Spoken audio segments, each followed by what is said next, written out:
On June 20, 2025, the ground near Iran's Fordow fuel enrichment plant shook, not from an earthquake but from the first-ever combat use of America's GBU-57 massive ordnance penetrator, or MOP. A B-2 Spirit stealth bomber undetected delivered the bomb with surgical precision.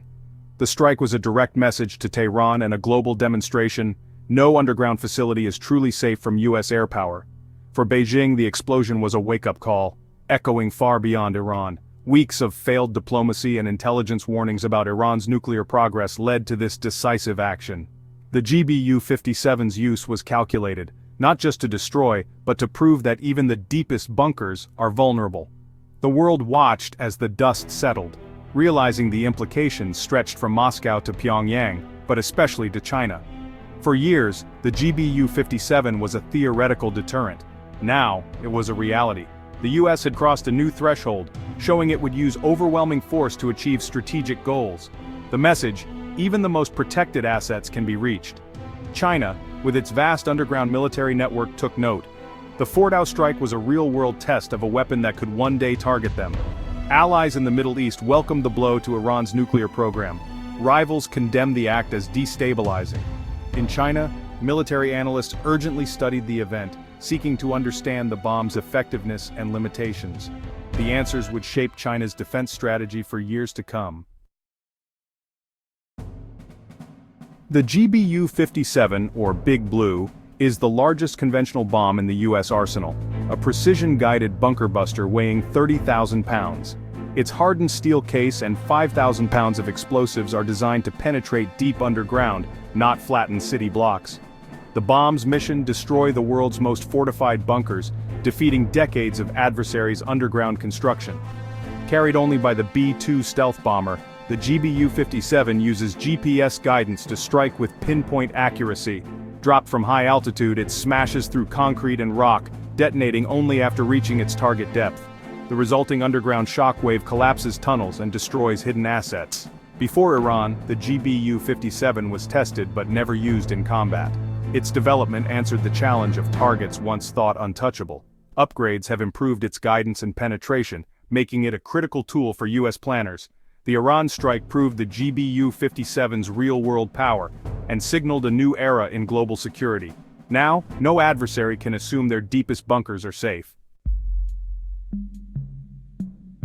After the strike, satellite images showed Fordow's surface scarred, its main entrance collapsed. The US declared success, claiming the core enrichment halls were destroyed and Iran's nuclear program set back years. But leaked intelligence suggested a more complex reality. While the bomb caused catastrophic damage, some of the deepest chambers may have survived. Iran downplayed the impact, but the truth likely lies between propaganda and total destruction. The GBU-57 proved it could reach and devastate buried targets, but also revealed limits: geology and bunker design matter. One bomb may not guarantee total destruction. Redundancy and depth can still offer protection. The strike became a data-gathering exercise for all sides. For the US, it was a qualified victory and a powerful warning. For adversaries, it was proof that underground facilities are not invincible. The lesson: future bunkers must be deeper, more dispersed, and better defended. The Fordow rubble became a new textbook for modern warfare. The arms race between offense and defense just escalated. In Beijing, the Fordow strike triggered immediate analysis and concern. The PLA formed a task force to dissect every detail, recognizing the GBU-57 as a formidable threat. Chinese experts acknowledged the bomb's power and the B-2's stealth, noting the US advantage in striking high-value targets with little warning. However, they also saw limits. Reports suggested parts of Fordow survived, and the US has only a few GBU-57's and B-2's. The weapon is powerful, but not unstoppable or easily mass-deployed. Chinese analysts took a balanced view, respecting the threat, but identifying weaknesses. Their goal: understand the GBU-57 fully to develop countermeasures. The PLA's response was focused and analytical, not panicked. The Iran strike offered rare, real-world data on a key US weapon. For China, it was a chance to learn without being the target. Lessons would be applied quickly to strengthen their own defenses. The event reinforced the need for deeper, more complex underground networks. China's military modernization would accelerate. Chinese experts compared the GBU-57 to their own bunker busters, noting the US lead in size and power. China's largest known bombs are smaller, more akin to the older US GBU-28. Instead of matching size, China may use multiple smaller bombs in sequence, the termite approach, to wear down bunkers. They're also investing in ballistic missiles with penetrating warheads, offering a different way to strike hardened targets from afar. The key difference: the US relies on stealth bombers. China is developing both the H-20 stealth bomber and a vast missile arsenal. Missiles can be launched in salvos, overwhelming defenses without risking pilots. China's strategy is about flexibility, using a mix of bombs, missiles, and delivery platforms. The Iran strike will accelerate Chinese R&D in penetrating weapons. Their goal isn't to copy the GBU-57, but to develop a range of solutions for destroying hardened targets. The arms race is about innovation, not imitation. China is determined to close the gap. Despite the GBU-57's power, China remains confident in its underground Great Wall, a vast network of deep tunnels and bunkers. These facilities, often buried under hundreds of meters of granite, protect leadership, missiles, and more. Redundancy and deception are key. Many decoy tunnels and empty chambers confuse enemy targeting. Bombing every possible site would be nearly impossible. China's integrated air defense, radars, S-400S, HQ-9S, and stealth fighters, aims to stop bombers before they reach their targets. The GBU-57 is only a threat if the B-2 can get close. China's strategy: extreme depth, massive scale, and robust air defense. The 4DAO strike confirmed their approach but also pushed them to dig deeper and improve. Their confidence is active, constantly upgrading and expanding defenses. The arms race is ongoing and China is determined to stay ahead.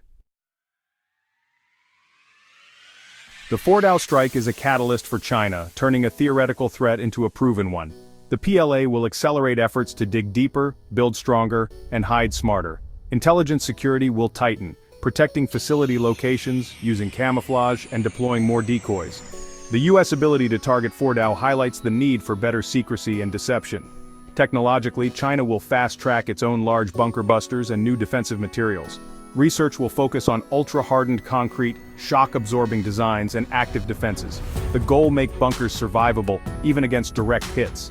The event also reinforces China's anti-access/area denial strategy, controlling air and sea approaches to prevent US strikes.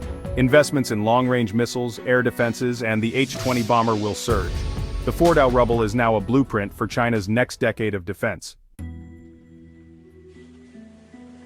The GBU-57's debut sends shockwaves beyond China.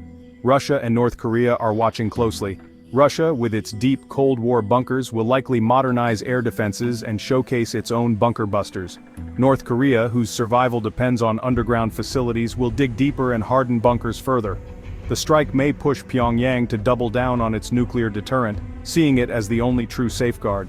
This dynamic risks a new cycle of escalation. As the US demonstrates new offensive power, adversaries respond with more secrecy and more powerful weapons.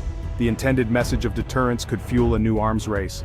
The world becomes less predictable as each side adapts. The 4DAO strike solved one problem but may have created new ones.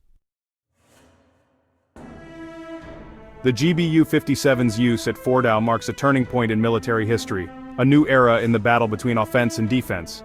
The ultimate shield, burying assets deep underground, has been pierced. Now, nations must rethink how to protect their most vital secrets. The US has a proven tool for deterring nuclear threats, but adversaries will respond by digging deeper and building stronger. The arms race moves underground, with both sides racing to outpace each other in secrecy and technology. Expect surges in spending on both bunker busters and defensive hardening. The world's most important secrets will be buried ever deeper, making trust and verification harder. As nations build bigger bombs and deeper bunkers, the question remains: does this make us safer or more at risk? The subterranean arms race has begun, and the world is watching, uncertain where it will lead.